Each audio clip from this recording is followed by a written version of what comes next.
Please be seated. Veuillez vous asseoir.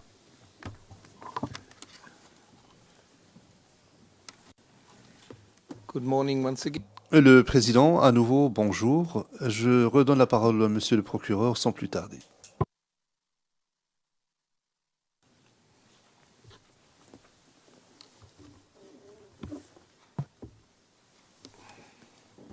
Thank you, Mr. President, Your Honors. Monsieur Garcia, merci, monsieur le président, madame, les juges. CDC, avant la pause, vous nous aviez expliqué que vous aviez répercuté les consignes, les directives qui vous avaient été données par le préfet sur la radio. Qu'est-ce qui est arrivé par la suite? Est-ce que les commissaires se sont rendus sur place pour vérifier?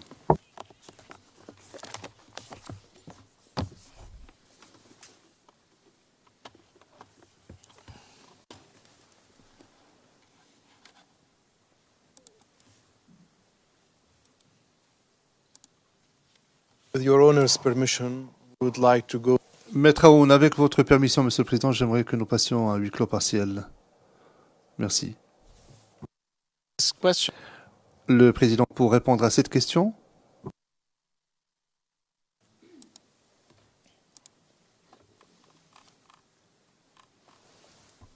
Your Honor, if you want. Maître Aoun, monsieur le président, si vous souhaitez que le témoin raconte cette histoire dans le menu détail, il préférerait le faire à huis clos partiel. Sinon, sa réponse risque d'être trop générale. Le président, certes, mais le problème est le suivant. Les questions relatives à l'auto-incrimination, oui, certes, nous passerons à huis clos partiel pour cela. Nous n'avons pas de difficulté. C'est la règle même. Mais s'il s'agit simplement de prendre des mesures de précaution, à ce moment-là, j'ai de la difficulté à accepter cela. D'abord, passons à huis clos partiel et nous saurons à ce moment-là comment les choses vont évoluer. Madame la greffière, passons à huis clos partiel à la demande du témoin et de son conseil de permanence.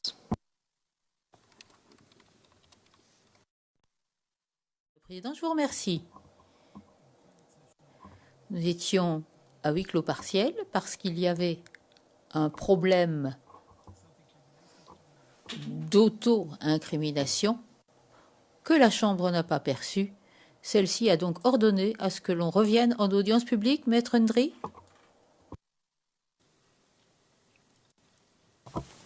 Oui, Monsieur le Président, je voudrais intervenir par rapport à la dernière question du procureur. Est-ce qu'il pourrait être un peu plus précis?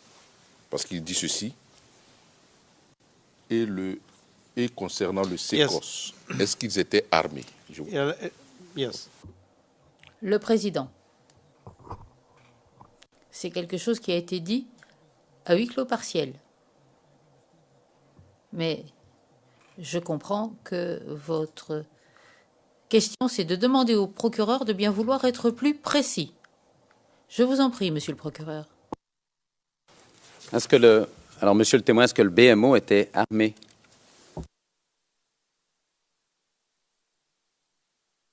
I would also ask you to be more specific. Le Président, je vous demanderai d'être plus précis également, parce qu'il me semble évident que la police est armée. Est-ce que le BMO avait des armes à feu à l'époque? Je ne sais pas.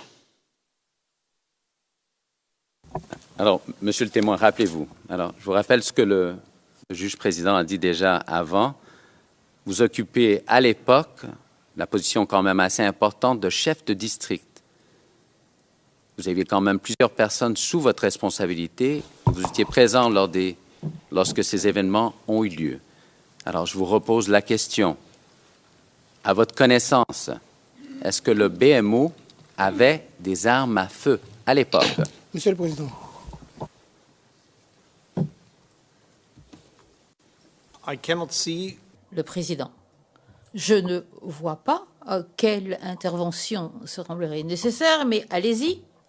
Vous voulez dire que d'abord il a dit non et puis qu'il ne faut pas répéter la question? C'est bien ça ce que vous voulez dire? Monsieur Garcia, s'il s'agit d'une question de fond, alors il faudrait peut-être y répondre en dehors de la présence du témoin. Le Président, je vous suggère de ne pas intervenir puisque je m'adresse à Maître Bougnon. Non, je ne débattrai pas des questions de fond parce que le témoin est là. Je ne ferai pas comme les autres. Je dis simplement que la question a été posée, le témoin dit « je ne sais pas ». La phrase qui suit, le commentaire qui suit, c'est une tentative vaine de vouloir influencer le témoin, je crois. Le témoin a dit « je ne sais pas ». Vouloir dire qu'il est chef de district, donc il doit savoir, je pense que c'est une tentative d'influencer le témoin.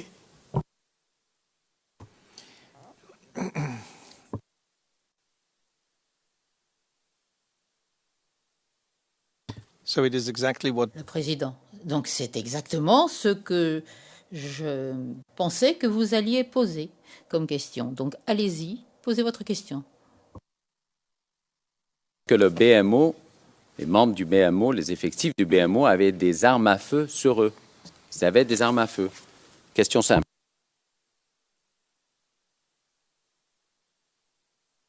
Je vais clarifier les choses, maître. Le SECOS n'était pas sous la responsabilité des chefs de district. Donc, quand le SECOS a des opérations de sécurisation ou de maintien de l'ordre, je ne peux pas savoir si ces jours-là, le SECOS a des armes ou est armé, puisque le SECOS ne dépend pas des chefs de district. Donc, je ne sais pas si ce jour-là, ils étaient armés ou quand ils sont en train de faire leurs interventions, ils sont armés. Alors, simplement pour le dossier,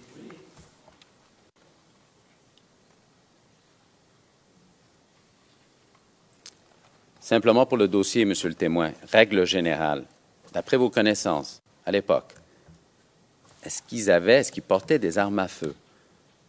Normalement.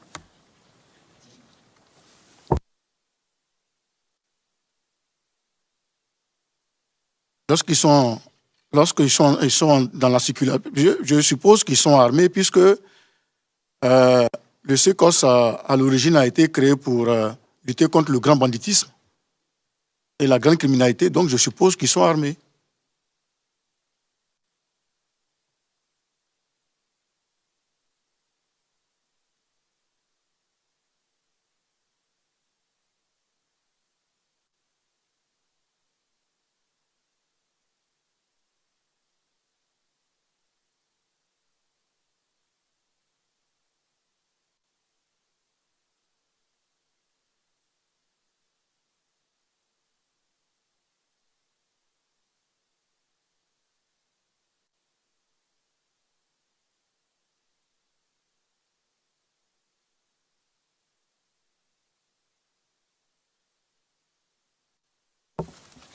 Alors, Monsieur le témoin, il y a quelques instants, en réponse à une de mes questions, à savoir si les policiers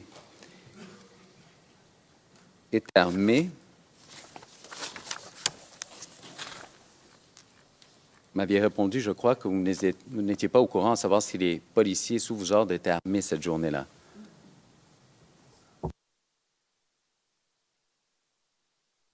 Je dis que le jour du 16 décembre, lorsque les instructions du préfet étaient de vérifier l'information de la marche, et donc une fois que c'est avéré et que que l'instruction était donnée de disperser donc les manifestants avec des armes, avec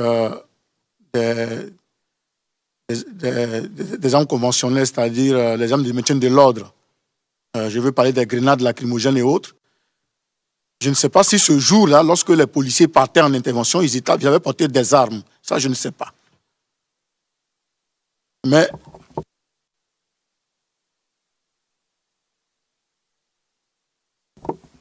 en règle générale, la police nationale est dotée en armes en Côte d'Ivoire. Ils ont des armes, des pistolets qui sont des armes collectives, des armes individuelles.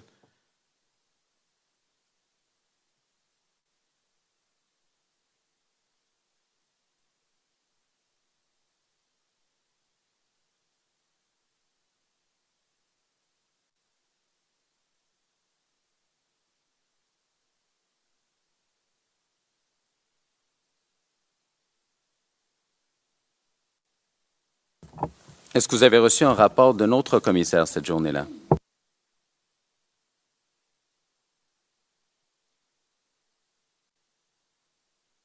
J'ai reçu le rapport de plusieurs commissaires de police ce jour-là.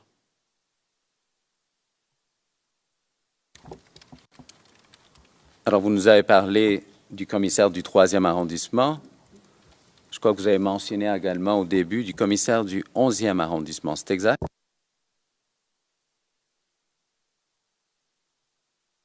C'est exact.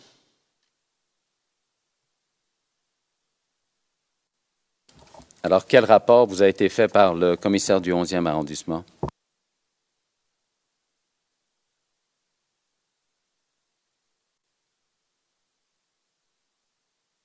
Lui également m'a appelé au téléphone pour me dire que l'intervention est finie au niveau du Carrefour Jenny Kobena et qu'il y avait des gens qui marchaient pour aller vers les 220 logements. Donc, il les a dispersés avec les éléments du SECOS qu'il a trouvés sur place quand il est arrivé. Et donc, il y a eu des blessés. Il y a eu 8 blessés.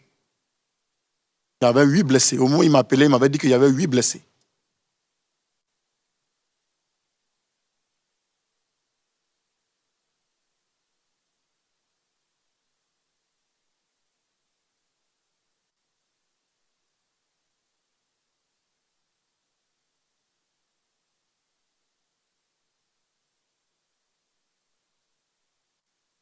Alors, vous avez parlé du SECOS qui était présent. Est-ce que c'était encore une fois le BMO?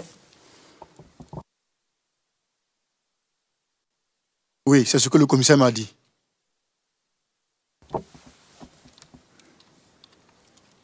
Est-ce qu'il vous a parlé du nombre d'unités du BMO qui étaient présents lorsqu'il est arrivé?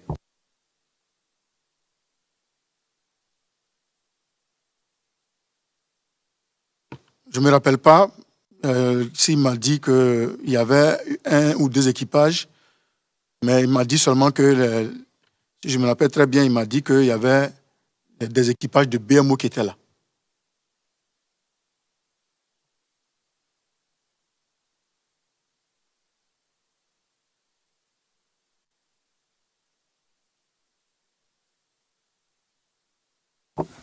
Alors, vous mentionnez que lorsque vous avez reçu l'appel du commissaire du 11e arrondissement, il vous a dit qu'il les a, et c'est la page 53, ligne 25 et suivante, donc, ouvre les guillemets, donc il les a dispersés avec les éléments du SECOS qu'il a trouvés sur place quand il est arrivé. Et donc, il y a eu des blessés. Il y a eu 8 blessés. C'est votre témoignage aujourd'hui. Mais lorsque vous avez rencontré le bureau de l'accusation,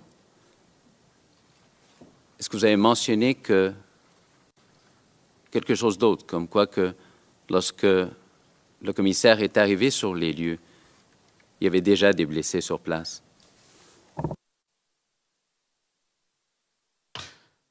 Maître,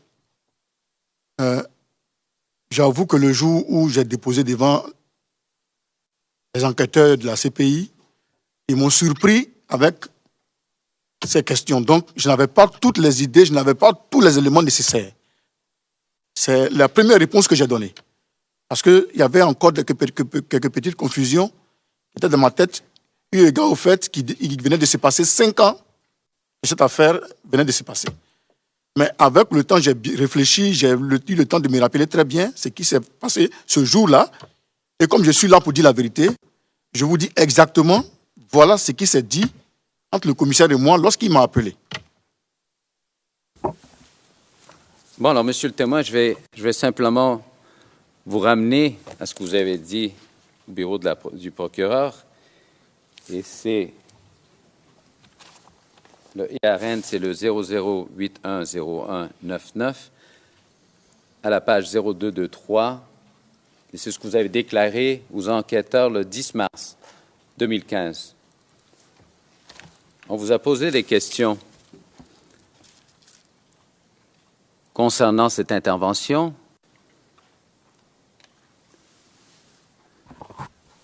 Et je cite, c'est vous-même qui parlez à la ligne 831, et vous faites référence au commissaire, il m'appelle pour dire qu'il est arrivé, mais une unité du SECOS qu'on appelle la brigade du maintien de l'ordre. Ils écrivent sur le véhicule BMO, voilà. BMO, et c'est la ligne 835, c'est vos propos, monsieur le témoin. BMO est intervenu, il y a eu des blessés. Ligne 836, comment est-ce que, lui, il a su qu'il y avait des blessés? Et votre réponse, monsieur le témoin?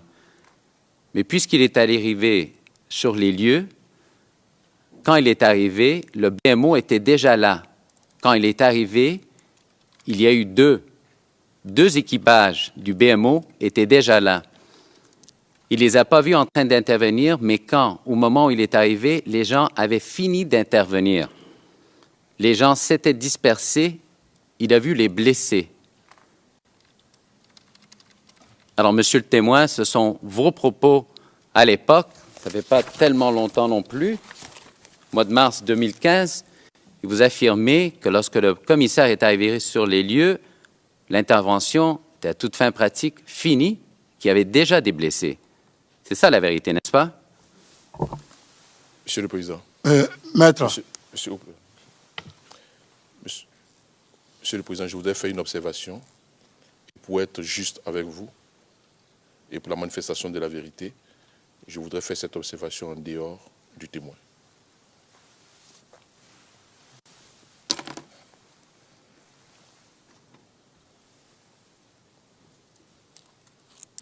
Okay, then, Le président.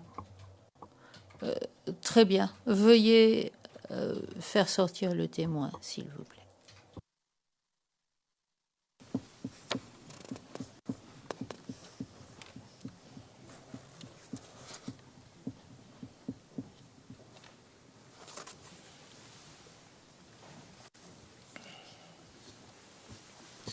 Maître Ndri.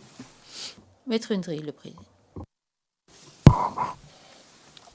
Monsieur le Président, chers membres de la Chambre, je voudrais faire observer ceci. Nous comprenons très bien là où le procureur veut en venir, mais je voudrais qu'on soit juste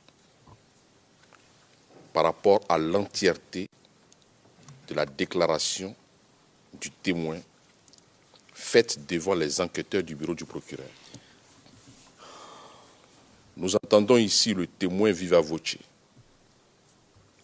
Et il dit lui-même, c'est vrai qu'au moment où les enquêteurs du bureau du procureur venaient m'interroger, j'étais dans une certaine disposition. Mais aujourd'hui, voici ce que je dis. Mais qu'est-ce que le procureur veut faire? Le procureur veut faire dire au témoin des affirmations qui rentreraient dans l'établissement de sa thèse à lui. Ce n'est pas ça le problème. Le problème que je voulais soulever devant la Chambre, c'est vrai que nous allons intervenir. Mais dans la même déclaration du témoin, si on veut être juste, le témoin a dit qu'il pourrait avoir un problème de mémoire. Et ça, le procureur ne le décide pas. Parce que ça ne l'arrange pas. Donc, je voudrais qu'on soit juste avec le témoin. Si on veut seulement donner une partie de la lecture faite par le témoin qui arrangerait donc la thèse du procureur, pour permettre à ce témoin donc de se rappeler de tout, il faut aussi lui parler de cette déclaration lorsqu'il disait « peut-être que j'ai des trous de mémoire ». Tout compte fait, le témoin dit devant votre chambre ici les circonstances dans lesquelles il a eu donc à faire des déclarations devant les enquêteurs du bureau du procureur. Et aujourd'hui, viva voce, il vous dit je me rappelle de tout et c'est ce que j'ai dit aujourd'hui qui doit compter. Je voudrais faire cette observation devant votre chambre. Pour que l'accusation soit juste, il faudra citer aussi les parties où le témoin dit j'ai des trous de mémoire.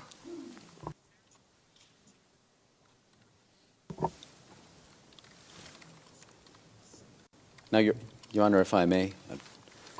Monsieur Garcia, Monsieur le Président, si vous me permettez, je mène cet interrogatoire principal sur des faits qui sont importants pour la Chambre, à mes yeux. Alors, le témoin peut très bien que le témoin dise qu'il n'est pas d'accord avec certains faits, mais je veux que ces faits, les choses qu'il a dites par le passé, soient présentées à la Chambre. La Chambre pourra alors déterminer si c'est la vérité ou pas. Si ce qui est vrai, c'est ce que le témoin dit maintenant ou ce qu'il a dit devant les enquêteurs du bureau du procureur. Je demanderai donc à pouvoir continuer à interroger le témoin, le président, mais dans un souci de clarté pour la transcription. Je vous donne pour instruction de poser la question. La réponse sera celle qu'elle sera. Si cette réponse, comme l'a dit le Conseil, ne vous convient pas parce qu'elle s'oppose à ce que vous avez sur papier, eh bien, vous n'aurez confronté le témoin à ce qui figure dans le document. Voilà. Nous aurons donc deux versions et à ce moment-là, il nous incombera de prendre une décision. Sinon, on ne comprend pas ce qu'il dit ici et puis ce qu'il dit dans la déclaration écrite.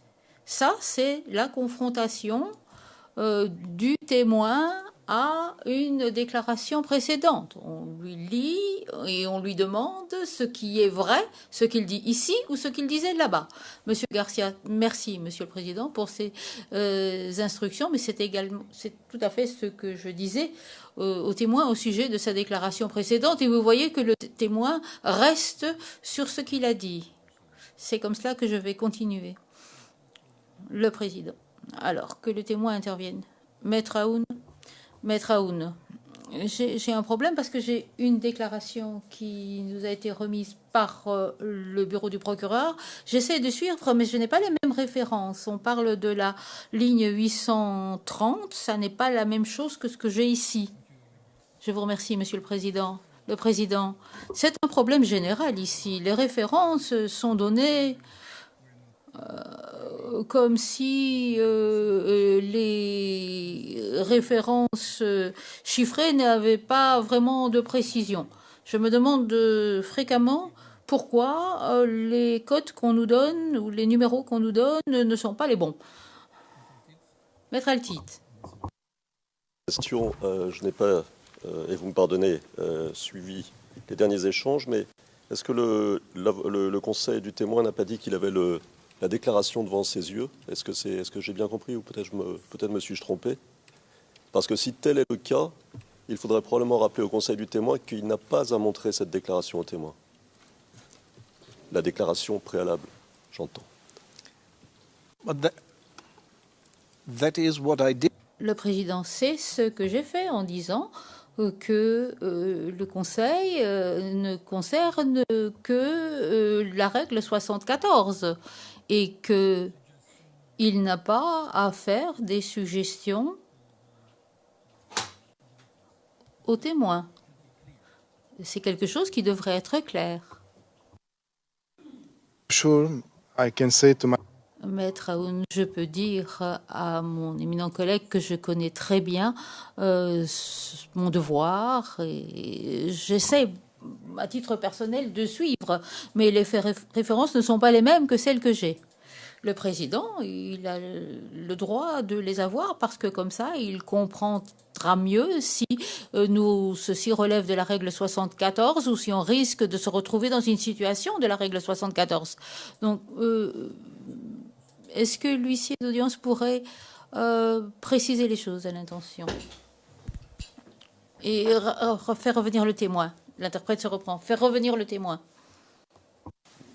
On attend un peu.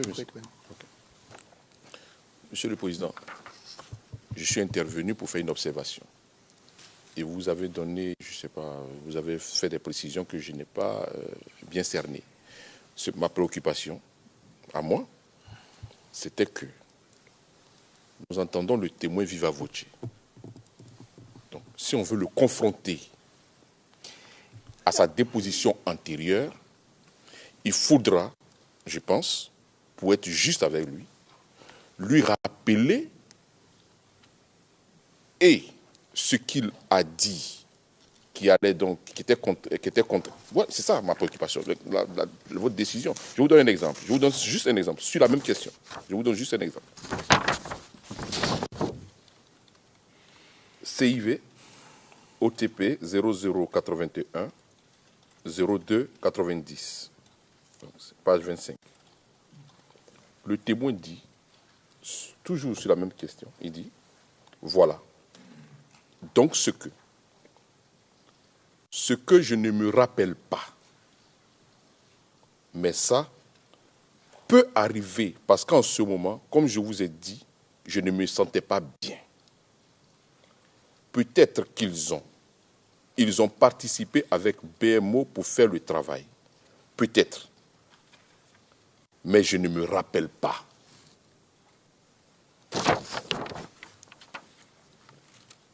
Alors, Monsieur le Président, ma préoccupation, c'est si on veut confronter le témoin à sa déclaration antérieure, il faudra lui donner toutes les déclarations qui concernent ce point et non l'amener à confirmer le point qui arrange le bureau du procureur.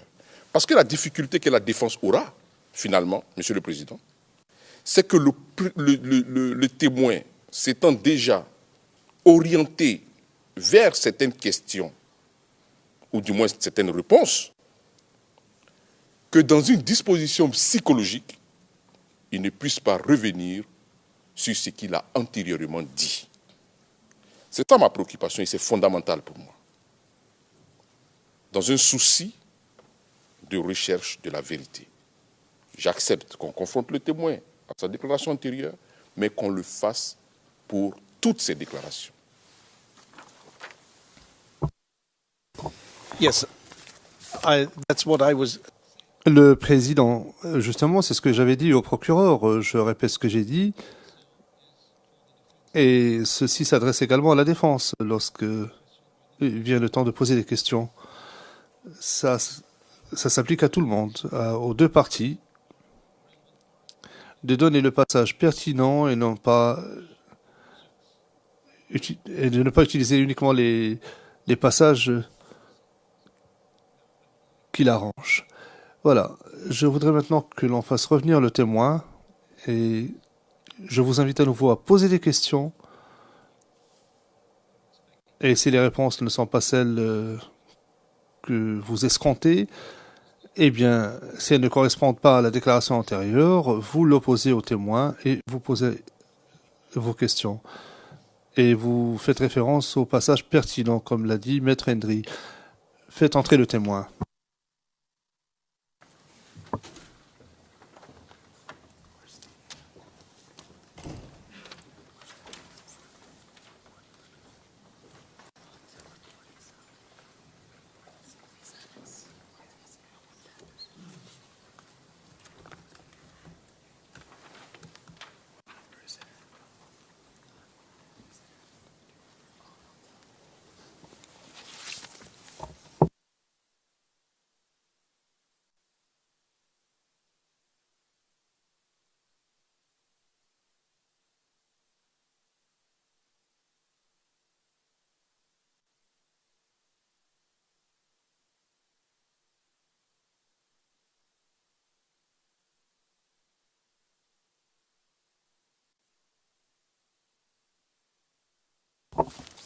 Alors, Monsieur le témoin, lorsqu'on s'est quitté, j'ai relu votre déclaration aux enquêteurs du bureau de l'accusation.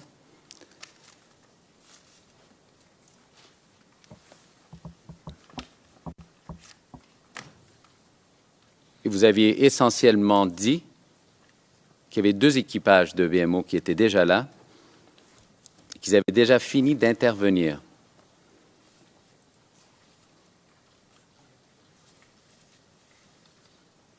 Que les gens étaient dispersés et qu'il avait vu les blessés.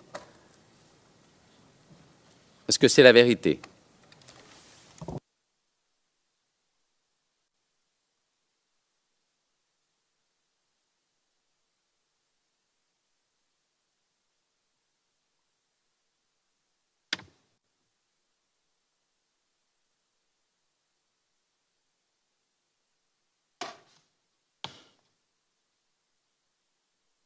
voudrais vous dire que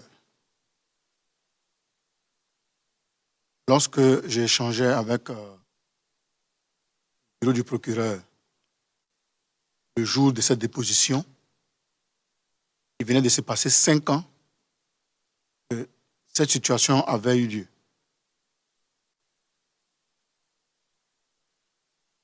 Donc, au moment où le bureau du procureur me posait la question, j'avais peut-être une autre où j'avais une idée exacte, enfin une idée vague plutôt de ce qui s'est passé.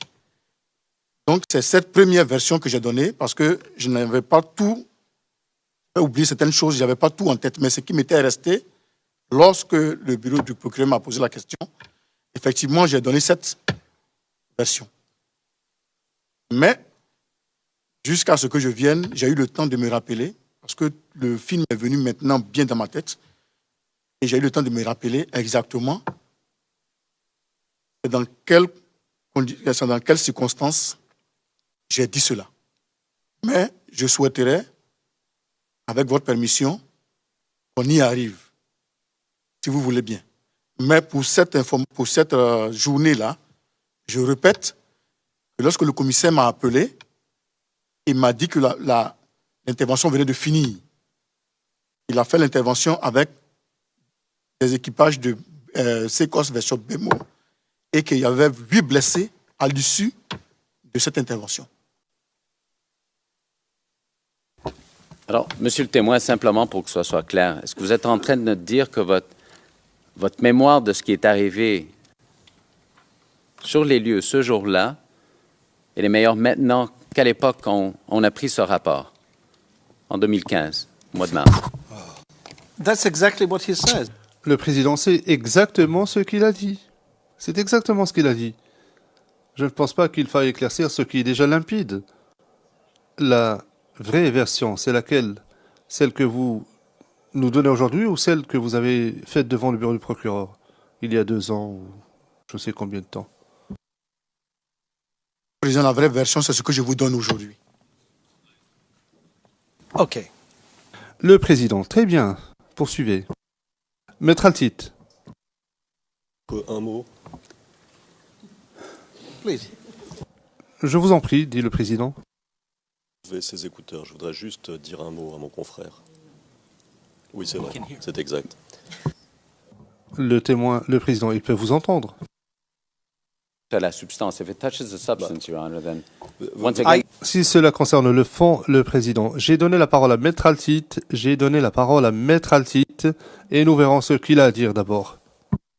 Dans mon excellent confrère de sa bienveillance, mais la question n'est pas là. La question, c'est sur la manière de confronter le témoin, de le traiter, et j'irais même jusqu'à dire de tester ce qu'il dit. Je crois qu'on est loin, très loin d'un interrogatoire, disons, tel qu'il devrait être mené et attendu de cette Chambre, en tout cas de nous. La manière dont mon estimé confrère répète à plusieurs reprises « est-ce que c'est la vérité ?», un peu menaçante, je dois dire en français, vis-à-vis de son propre témoin, est un peu problématique. Et je voudrais, Monsieur le Président, Madame, Monsieur, renchérir sur ce qu'a dit mon confrère Dry tout à l'heure. Il y a un problème avec ce type d'interrogatoire. Merci, Monsieur le Président. That's why Le président, c'est pourquoi je dis, et on s'arrêtera après cela, c'est pour cela que j'ai dit que la question a été posée. Si la question a été posée et qu'elle concerne un écart par rapport à ce qui a été dit précédemment, à ce moment-là, vous donnez la citation exacte et vous lui demandez laquelle des 2 versions est la version véridique. Pas, ni plus ni moins. N'essayez pas d'expliciter des choses qui ne pourront peut-être pas être explicitées. Je veux que la discussion s'arrête là et que vous poursuiviez votre interrogatoire. C'est beaucoup plus important que ces débats.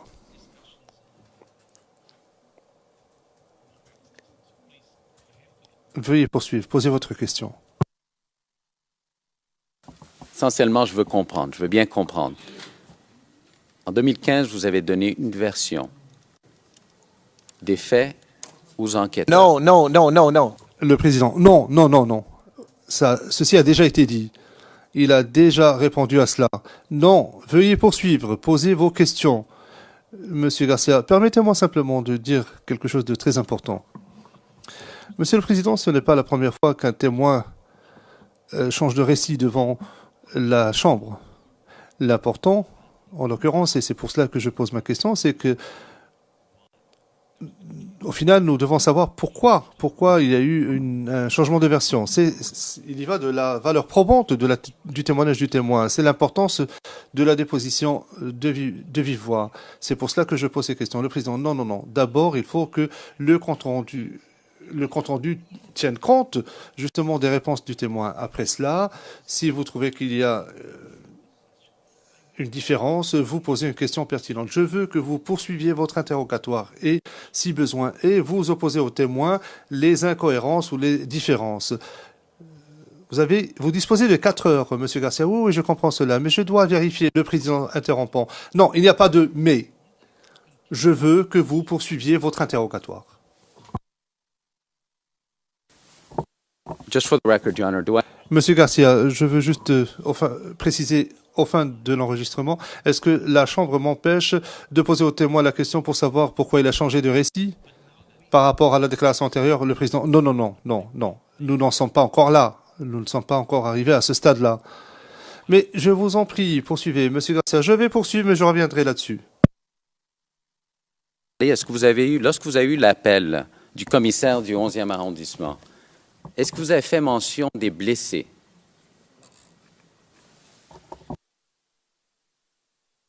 Je répète, je suis là pour dire la vérité. J'ai prêté serment et je répète.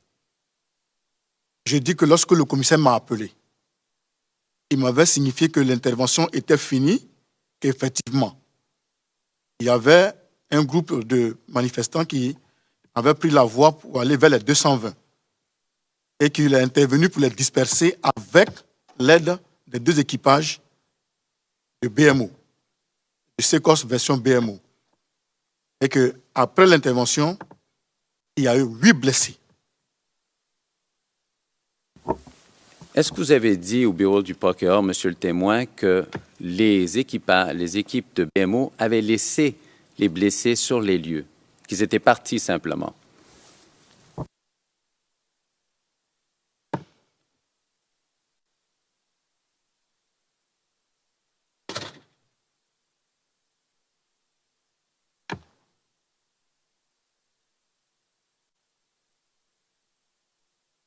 Je leur ai dit cela.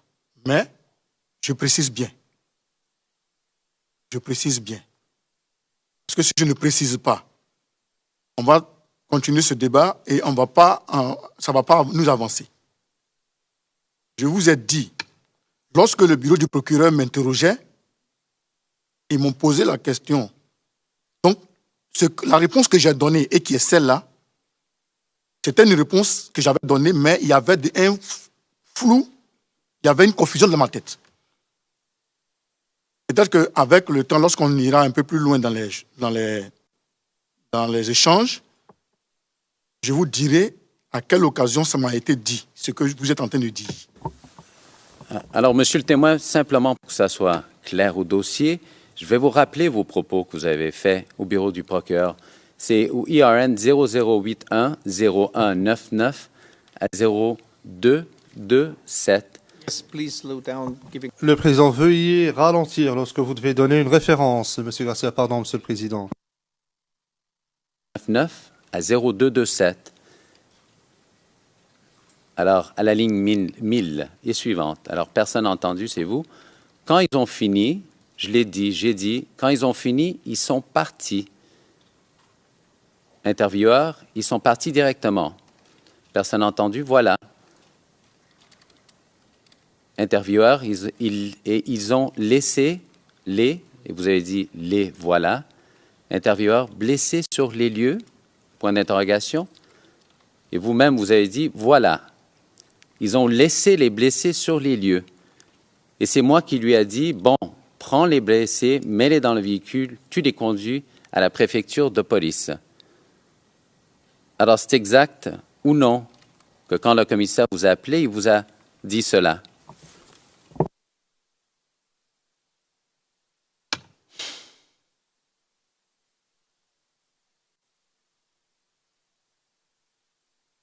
J'ai prêté serment de dire la vérité. Est-ce que je peux dire la vérité? Monsieur le témoin, ça n'en tient qu'à vous. Alors moi, je vous pose la question à savoir si c'est exact ce que vous avez dit, si c'est la vérité. Vous avez dit que le BMO avait simplement laissé les blessés sur place. C'est ce qui vous aurait été rapporté par le commissaire à l'époque. Est-ce que c'est la vérité ou non? Le jour des événements, ce n'est pas ce que le commissaire m'a dit. Le jour de la marche du 16 mars, du 7 décembre, ce n'est pas ce que le commissaire m'a dit. C'est pour ça que je vous ai dit tout à l'heure que lors de la déposition, il y avait une confusion dans ma tête. Donc, le jour, j'ai dit bien le jour, lorsque le commissaire m'a appelé, ce n'est pas ce qu'il m'a dit. Est-ce que j'ai raison de dire, monsieur le témoin, que vous avez écrit un rapport par la suite au préfet de police concernant les événements qui vous ont été rapportés cette journée-là, le 16 décembre 2010? C'est exact? J'ai fait le rapport suite à eux, leur rapport qu'ils m'ont fait. Alors, je vais simplement vous montrer le rapport. C'est le CIV OTP 00100031. Read slower. Le président, donnez la référence lentement pour que les interprètes et les sténotypistes puissent vous suivre. 00100031. Je suis désolé.